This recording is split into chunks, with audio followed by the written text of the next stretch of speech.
पालावर जन्मलेली एक तरुणी महापालिकेत जायला निघाली। गुन्हेगारीचा शिक्का घेऊन जन्माला येणाऱ्या पारधी समाजातील राजश्री काळे पुण्यातल्या वाकडेवाडीतून निवडून आल्यात।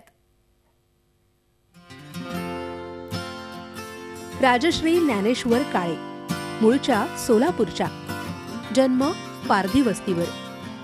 खरं तर पुढे काही सांगण्याची गरजच नाही। राजश्री बालवयात असताना वडिलांना 7 वर्षांची शिक्षा लागली। आईनं दुसऱ्या नवऱ्यासोबत संसार थाटला।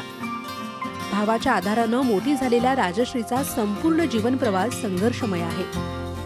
भटके विमुक्त परिषदेच्या माध्यमातून त्या सामाजिक कार्यात आल्या। भाजपनं त्यांना उमेदवारी दिली आणि आता त्या प्रभाग क्रमांक 7 म्हणजेच पुणे विद्यापीठ वाकडेवाडीतून निवडून आल्या। भारतीय जनता पार्टीने मला तिकीट देऊन माझ्यावर सगळ्यात मोठं म्हणजे समाजाला न्याय मिळण्याचं काम केलं आणि सर्वात महत्त्वाचं म्हणजे आज या स्थानिक लोकांनी माझ्यासारख्या राजश्रीला मत देऊन त्यांनी मला न्याय द्यायचा प्रयत्न केला। मी सगळ्यात त्यांचा आभार आहे आणि धन्यवाद देते त्यांना। पुण्यात भटके विमुक्त महिलांसाठी केवळ एक जागा आरक्षित आहे। त्यामध्ये राष्ट्रवादीच्या धनश्री चव्हाण, शिवसेनेच्या सुरेखा भवारी आणि काँग्रेसच्या नंदा रोकडे यांच्याशी राजश्री यांचा सामना झाला। हल्ली महिलांना स्थानिक स्वराज्य संस्थांमध्ये 50% आरक्षण असल्यामुळे निवडणूक लढण्याची बऱ्यापैकी संधी मिळते। मात्र भटके विमुक्त सारख्या प्रवर्गात महिला उमेदवार मिळणं आजही अवघड आहे।